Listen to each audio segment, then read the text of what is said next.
Welcome to RFL. I'm Andrew Whitman in for Richard French. Day 2 of the Democratic National Convention, and it will be a historic night.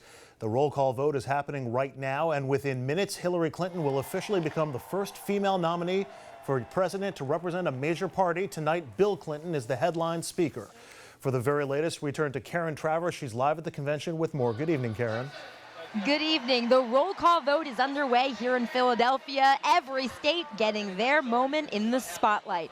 At the end of this, Hillary Clinton will officially become the Democratic nominee. And tonight, an incredible role reversal. 20 years ago, Hillary Clinton gave a speech at the Democratic Convention to support her husband's re-election bid. Tonight, Bill Clinton returns the favor. Are we ready to make some history?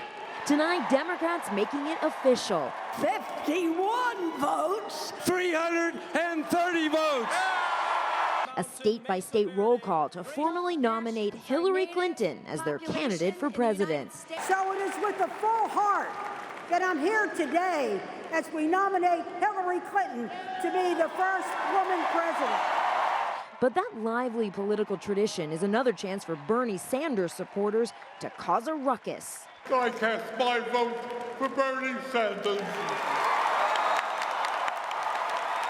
In a symbolic gesture, Sanders' name also placed into nomination, giving his delegates an opportunity to make their voices heard. The nomination of our friend and hero, Senator Bernie Sanders. In the spotlight, Hillary Clinton's work for children and families. A likely emotional moment. Together on stage, mothers who lost their children to gun violence or alleged excessive use of force by police. But the highlight of day 2, the primetime address by Bill Clinton. Last night, the former president watched from inside the arena as Michelle Obama, Elizabeth Warren, and Bernie Sanders delivered powerful speeches supporting his wife. Tonight, Bill Clinton promoting Hillary Clinton's days as a child advocacy lawyer and her work on health care. This is Bill Clinton's 10th speech at a Democratic convention, and aides say this one will be personal. He's been working on the speech for weeks and is expected to speak from the heart. And Hillary Clinton herself will not be in Philadelphia tonight, but of course, her aides say she'll be watching at home. Reporting live from Philadelphia, Karen Travers, ABC News. Back to you. All right, Karen, thank you very much. And we want to give you a little bit of a flavor of what's happening on the floor as we get through that roll call vote. And as we take a look in, Massachusetts currently speaking now. Let's take a listen. We were first in public education, first in universal health care, and the first state in the nation to pass equal marriage rights for all.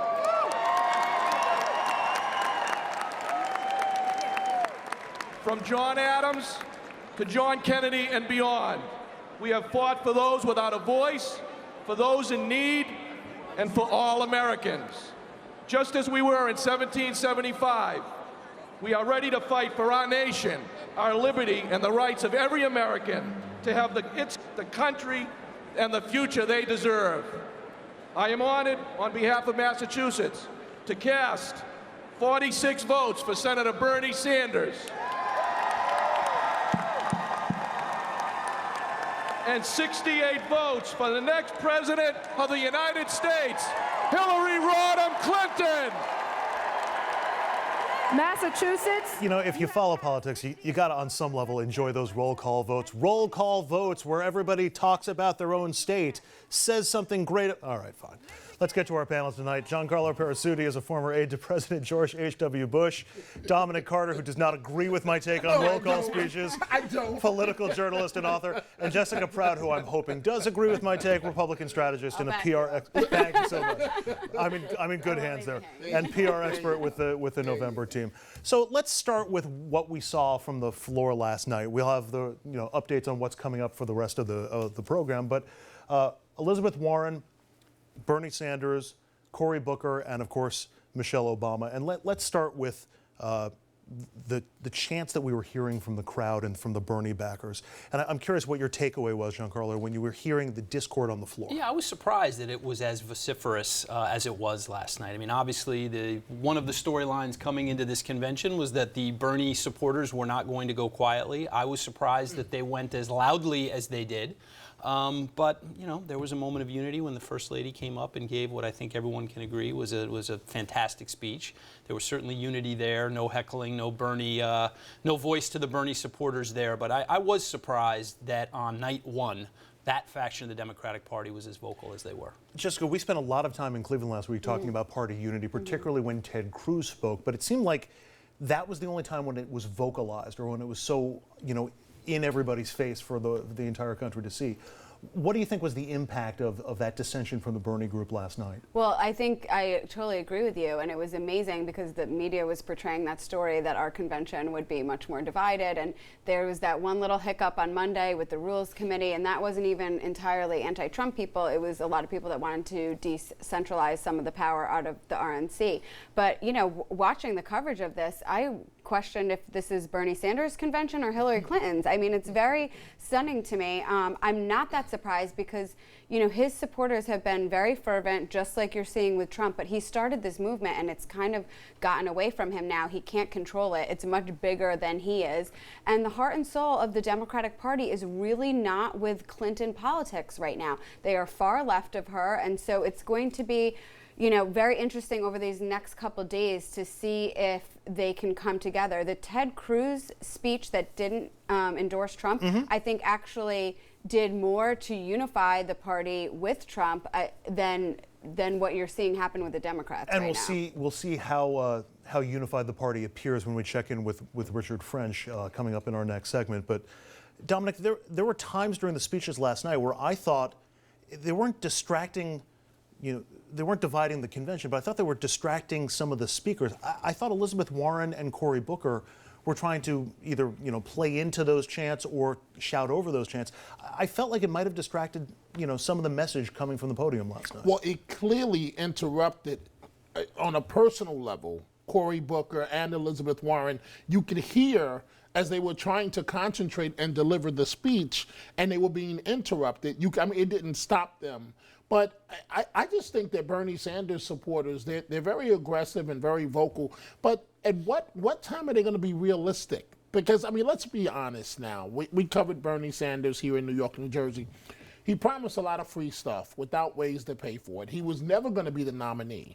Whoever thought he was going to be the nominee, I've got a bridge to sell you. No disrespect to what your politics may be, but so do you burn down the entire house and let Trump walk into the White House? Because that's the option. Okay, the question that's being asked tonight is the former Democratic president of the United States. Are they going to boo him? Are they going to interrupt him? I love that Dominic's channeling his inner Sarah Silverman here. Yeah, exactly.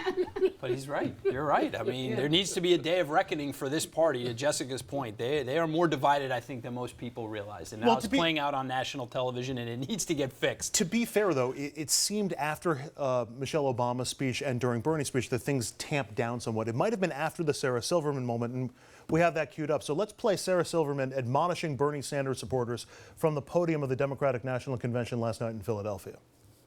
Can I just say to the Bernie or bust people, you're being ridiculous. Okay, so it was a good line. It was a good line. I just love it. Only at a Democratic convention could a Hollywood starlet lecture the delegates on how they should behave. Comedian, right, by all means. That wouldn't happen in our convention. I don't know if I would put She's an A-list comedian. Category. But I think, you know, one thing that we haven't mentioned yet that is the quote-unquote donkey in the room is that the fact that this email controversy with Debbie Wasserman Schultz and the DNC, this poured gasoline on a timber and allowed it to ignite right as they were heading into the convention. So maybe some of them that were, you know, trying to go quietly into the convention and get around her were really ticked that this happened, and they knew it was going on, but to see it like that in black and white is very frustrating for a lot of people, I think. All right, we're going to take a break. When we come back, we'll go live to the Wells Fargo Center in Philadelphia, where Richard French will give us his take from the convention floor. He'll also be speaking to Connecticut Congressman Jim Himes and former Congressman Anthony Weiner.